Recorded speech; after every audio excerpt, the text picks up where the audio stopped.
Eh bien, on va maintenant commencer le cœur des statistiques descriptives, si on veut, en s'intéressant aux études d'une variable quantitative, qu'elle soit discrète ou continue, qui contient seulement un petit nombre de données. On va d'abord s'intéresser aux mesures de tendance centrale. Donc, les mesures de tendance centrale, ce sont des mesures qui tentent de faire ressortir en une seule valeur l'allure d'une série de données. Et les trois mesures de tendance centrale qu'on va étudier, c'est le mode, la médiane et la moyenne. L'exemple qu'on va utiliser pour illustrer nos variables, nos mesures de tendance centrale, c'est l'exemple suivant. C'est le temps pris par un échantillon de 10 ordinateurs d'une entreprise pour l'exécution d'un programme. Et ces mesures-là sont en centièmes de seconde. Alors, première mesure de tendance centrale, c'est le mode. C'est quoi un mode? Un mode, c'est la donnée qui revient le plus souvent. Et le mode, on va le noter, nous, par MO. Donc, si on regarde notre ensemble de données, la donnée qui revient le plus souvent, c'est la donnée 52, qui est là deux fois. Alors, le mode va être égal à 52 centièmes de seconde. C'est important de mettre l'unité de mesure. Et le sens dans le contexte, on dira tout simplement que le plus fréquemment, les ordinateurs de l'échantillon ont exécuté le programme en 52 centièmes de seconde. Le mode n'est pas la mesure de tendance centrale la plus pertinente, mais c'est la mesure la plus c'est un peu la mesure la plus simpliste. Mais c'est quand même une mesure qui parfois peut nous donner une indication de l'allure des données. La, deux, la deuxième mesure de tendance centrale, c'est la médiane, qu'on va noter par MD. Et c'est la donnée qui se retrouve au centre de la série de données, une fois que ces données-là sont en ordre. Voici un petit algorithme qui va nous permettre de trouver la médiane. Alors, première chose, évidemment, si ce n'est pas déjà fait, il faut mettre les données en ordre. Ensuite, si le nombre de données est impair, la médiane va correspondre à la n plus 1 sur 2e donnée. Et si le nombre de données est pair, la médiane va se situer au milieu de la n sur 2e donnée et de la n sur 2 plus 1e donnée. Dans ces formules-là, évidemment, le petit n est utilisé pour représenter la taille d'un échantillon, mais si on a une population, on prendrait la même formule en remplaçant le petit n par un n majuscule. Alors, on va calculer la médiane pour notre exemple de 10 ordinateurs d'une entreprise. Premièrement, les données sont déjà en ordre, alors on n'a pas à les manipuler, c'est déjà fait.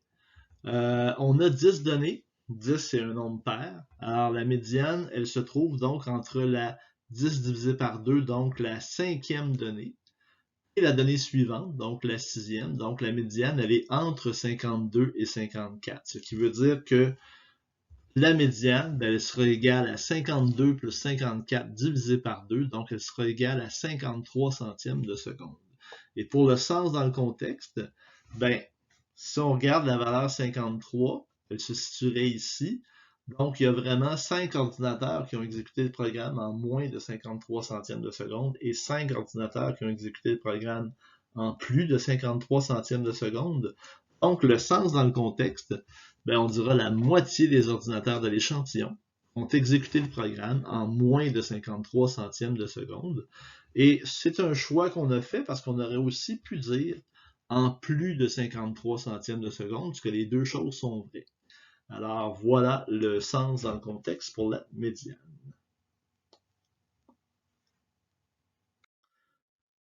Regardons maintenant ce qui se serait passé si dans notre exemple, on avait eu un nombre impair de données. On a ajouté dans l'exemple ici une 11e donnée.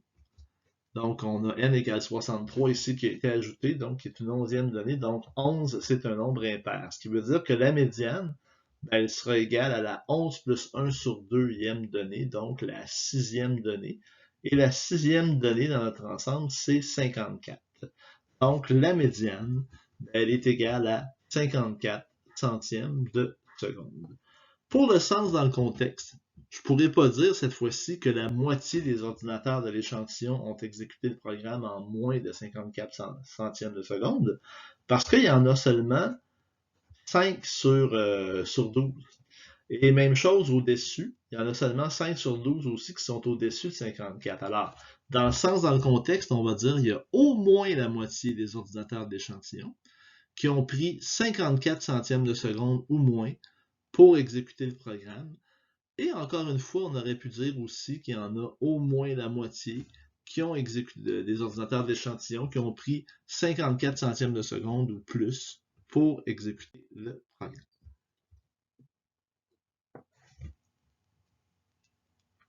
Maintenant, on va calculer la troisième mesure de tendance centrale qui est la moyenne. Alors, on vient à notre exemple avec 10 données. Donc, la moyenne, ben, c'est la valeur qu'aurait chacune des données si elles avaient été toutes égales. Donc, par exemple, quand on vous dit dans un examen que la moyenne, c'est 75, ça veut dire que si on prenait tous les points de la classe et qu'on les répartissait équitablement, tout le monde aurait 75 dans l'examen. Alors, la formule pour calculer la moyenne, la voici. Vous allez remarquer qu'il y a deux formules. En fait, les deux formules sont identiques, c'est seulement la notation qui change. Il y a deux façons de noter une moyenne. On va noter la moyenne x bar si on a un échantillon, et on va la noter mu si on a une population. Alors, la formule est la même, sauf qu'on divise par petit n dans un échantillon, parce que petit n désigne la taille de l'échantillon, et on divise par grand N dans une population, parce que grand N désigne la taille d'une population. Maintenant, pour le calcul de la moyenne, ben, on va tout simplement faire la somme des 10 données qu'on a dans l'échantillon, donc 22 plus 31 jusqu'à, en fait, 61, et on va diviser par 10, ce qui va nous donner une moyenne ici de 48,9 centièmes de seconde. Et au niveau du sens dans le contexte, on pourra dire tout simplement que si tous les ordinateurs de l'échantillon avaient pris le même temps pour exécuter le programme, ils auraient pris 48,9 centièmes de seconde. Bon, évidemment, calculer une moyenne, c'est quelque chose d'assez simple. Vous saviez déjà probablement comment faire avant de voir cette capsule-là. Mais il y a une chose qu'il va falloir que vous appreniez, c'est d'utiliser les fonctions statistiques de votre calculatrice. Vous allez avoir des vidéos sur Omnivox qui vont vous montrer comment procéder pour la plupart des modèles de calculatrice. Si jamais c'est pas le cas, n'hésitez pas à communiquer avec moi si votre calculatrice n'est pas couverte par les différentes vidéos que vous avez. Mais c'est important que vous appreniez à faire ça pour la moyenne, puis éventuellement aussi pour le calcul de l'écart type. Alors, voilà un travail que vous aurez à faire bientôt. Après les mesures de tendance centrale, les autres mesures qui vont nous intéresser, ce sont les mesures de dispersion. Et vous vous demandez peut-être, ben, pourquoi s'intéresser aux mesures de dispersion? Pourquoi, par exemple, la moyenne? C'est pas suffisant. Souvent, quand on remet un examen, les étudiants nous demandent la moyenne de l'examen, mais ils nous demandent pas souvent autre chose. Ben, voici un exemple qui va vous illustrer pourquoi c'est important d'avoir des mesures de dispersion. On a, disons, deux groupes d'un cours de statistique. Vous voyez que dans le premier groupe, les notes à un examen sont de 48, 49, 50, 50, 51 et 52. Donc, tout le monde est groupé dans le milieu, autour de 50, au niveau de la note. Dans le deuxième groupe, regardez les notes qu'on a. Il y a un élève qui a eu malheureusement 0, un autre qui a eu 1, deux qui ont eu 50, et un qui a eu 99 et un autre qui a eu 100. Alors, quand je regarde les deux groupes de statistiques, je me rends compte que les résultats ne se ressemblent pas vraiment. Dans une classe, tout le monde est groupé dans le milieu et tout le monde a eu un résultat assez faible. Alors que dans la deuxième classe, il y en a qui ont eu des résultats extrêmement faibles et d'autres qui ont eu des résultats extrêmement forts et d'autres qui sont dans le milieu. Alors, je vois deux classes qui m'apparaissent totalement différentes. Pourtant, quand je calcule les mesures de tendance centrale, dans les deux cas, le mode est 50. La médiane est 50 et la moyenne est 50 également. Donc, est-ce que les mesures de dispersion m'ont permis de distinguer les deux groupes? Pas du tout. Est-ce que les mesures de tendance centrale, m'ont permis de distinguer les deux groupes? Pas du tout. Alors, c'est pour ça qu'il existe des mesures de dispersion. Donc, le but des mesures de dispersion, ben, c'est de situer une série de données par rapport à sa moyenne. Et on va en étudier 4. On va étudier l'étendue, la variance, l'écart type et le coefficient de variation. Commençons par l'étendue qu'on note par E et qui est la mesure de dispersion la plus simpliste. Elle correspond tout simplement à l'écart entre la plus grande donnée et la plus petite donnée. Alors, si on regarde mon premier groupe de statistiques, ben, l'étendue, elle est de 52 moins 48, donc elle est égale à 4 points.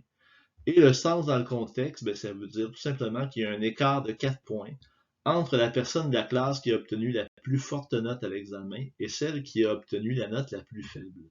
Et quand on compare des groupes, ben évidemment, plus l'étendue est petite, moins il y a de dispersion. Allons-y maintenant avec le calcul de la variance. Le calcul de la variance, lui, est pas mal plus complexe que le calcul de l'étendue. Pour le calcul de la variance, on va le faire au long, puis vous allez voir comment ça se fait. Donc, première chose, ben, on a obtenu tout à l'heure une moyenne de 50.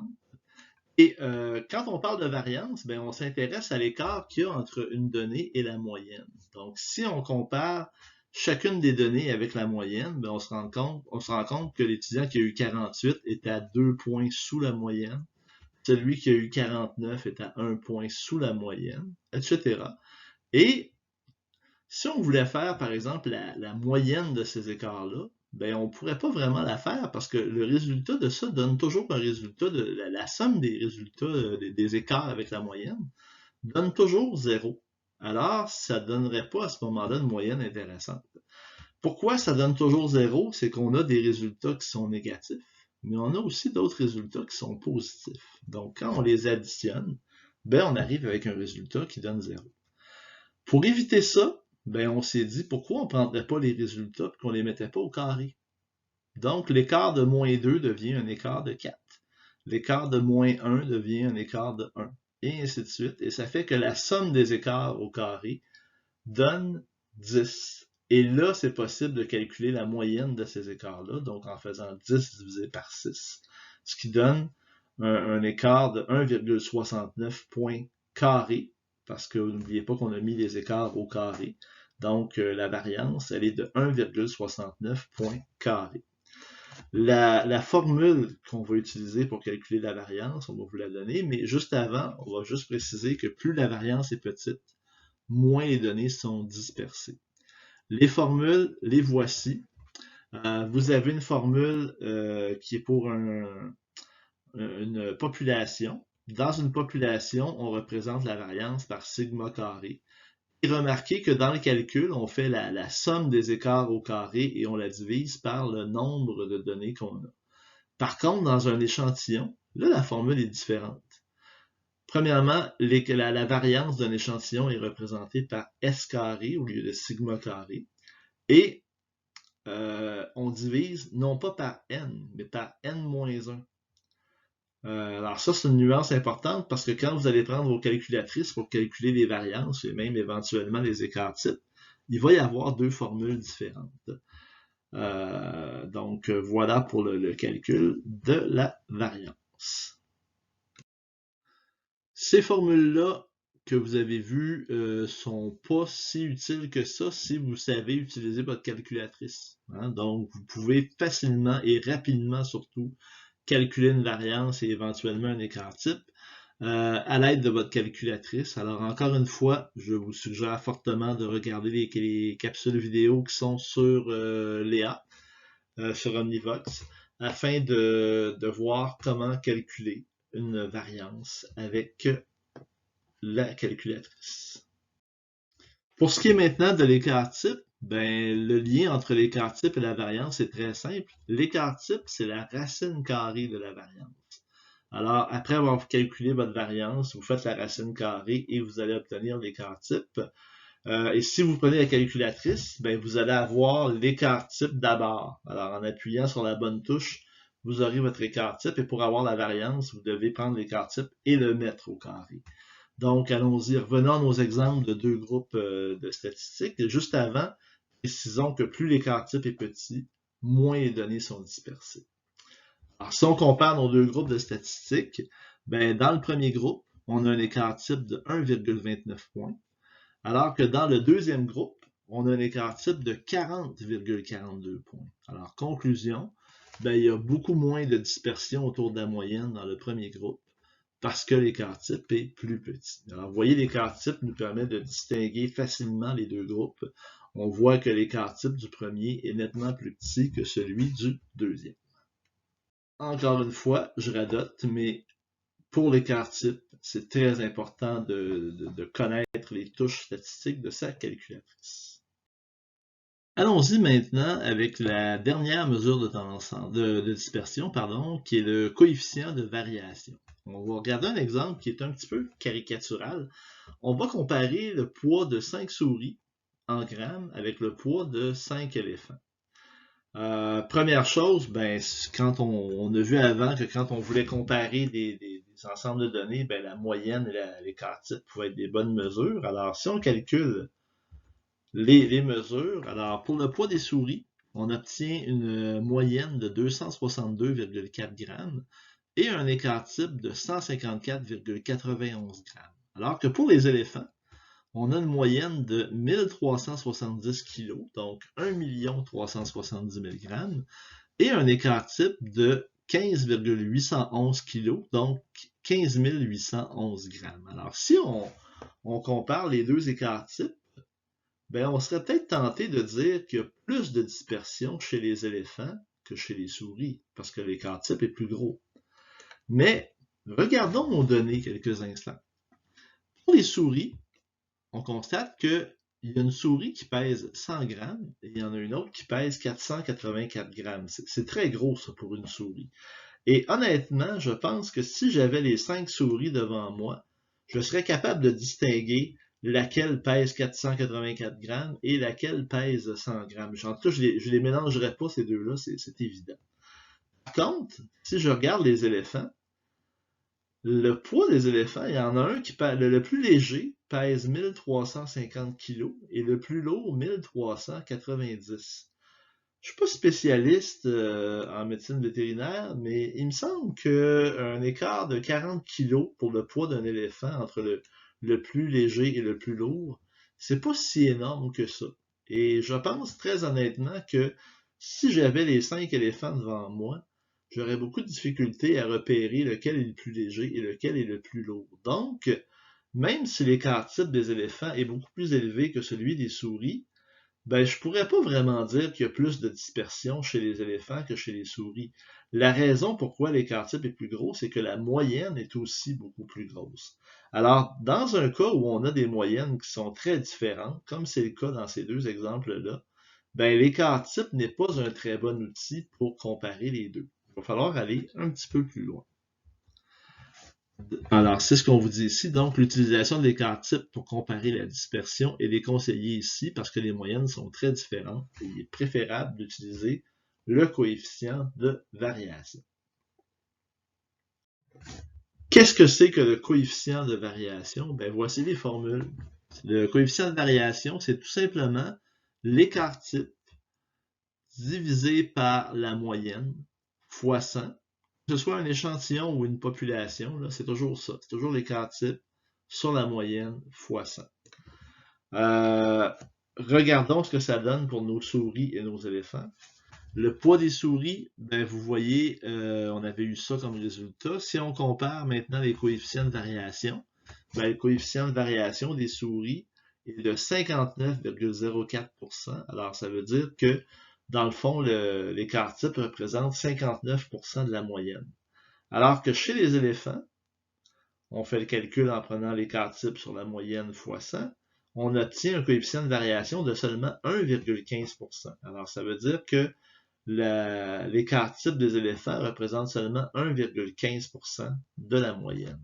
Alors, ce que ça m'indique, c'est qu'il y a beaucoup moins de dispersion chez les éléphants, car le CV est beaucoup plus petit. Alors, pour faire un résumé de l'histoire, disons que quand on a deux ensembles de données qui ont des moyennes relativement semblables, ben, l'écart type ou la variance vont être suffisants pour comparer la dispersion entre les deux ensembles.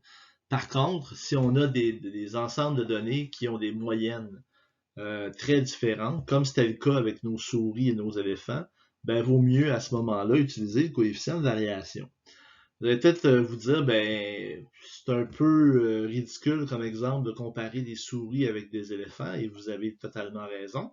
Mais imaginons par exemple une situation où on comparerait des montants d'argent qui sont dans des devises monétaires différentes. À ce moment-là, ça pourrait être très pertinent d'utiliser le coefficient de variation parce que on peut avoir deux unités de mesure, deux unités monétaires, pardon, qui sont très différentes et qui font en sorte qu'on peut avoir des moyennes qui sont également très différentes. Même chose aussi si on voulait comparer, par exemple, des salaires entre deux époques. Les salaires en 2020, par exemple, ne sont pas vraiment identiques à ceux qu'on avait en 1920. Alors, si on voulait comparer la dispersion entre des échantillons de salaires, ben, ça pourrait être une bonne idée d'utiliser le coefficient de variation parce que c'est clair que les moyennes vont être très différentes. À noter que plus le coefficient de variation est petit, plus les données sont homogènes, et qu'il ne faut jamais utiliser le CV pour les variables à échelle d'intervalle, parce que rappelez-vous que dans une variable à échelle d'intervalle, ce n'est pas une bonne idée de diviser deux valeurs. Alors, quand on calcule le coefficient de variation, on divise un écart type par une moyenne, donc on divise deux valeurs. Il ne faut pas utiliser le CV si on a affaire à une échelle d'intervalle. Vous pourrez compléter les exercices de la section 2.3.1.3.5 dans vos notes de cours. Et on va passer maintenant à une dernière mesure qui s'appelle la cote Z. La cote Z, ben, c'est une mesure de forme. C'est quoi une mesure de forme? Ben, c'est une mesure qui essaie de situer une donnée par rapport aux autres. On va étudier seulement la cote Z, mais il y a une mesure de forme que vous connaissez et qui va sûrement avoir une influence sur votre vie future, qui est la cote R. Hein? Donc, la cote de rendement au collégial, qu'on appelle communément la cote R, ben, c'est aussi une mesure de forme. Maintenant, quand on parle de cote Z, comment elle se calcule? Ben, elle se calcule en prenant tout simplement une donnée qu'on représente par X dans la formule, moins la moyenne, et on divise par l'écart type. Et remarquez que la cote Z se calcule exactement de la même façon. Si on a un échantillon, on prend la donnée, moins la moyenne, et on divise par l'écart type. La cote Z, elle nous indique à combien d'écart type au-dessus et ou en dessous d'une moyenne se situe une donnée. Alors, si la cote Z est inférieure à 0, la donnée est sous la moyenne. Si la cote Z est supérieure à 0, la donnée est au-dessus de la moyenne. Et finalement, si la cote Z est égale à 0, ben, la donnée est égale à la moyenne. Dernière chose concernant la cote Z, en général, une cote Z, elle se situe entre moins 3 et 3. C'est très rare qu'on va avoir des cotes Z qui vont sortir de cet intervalle-là.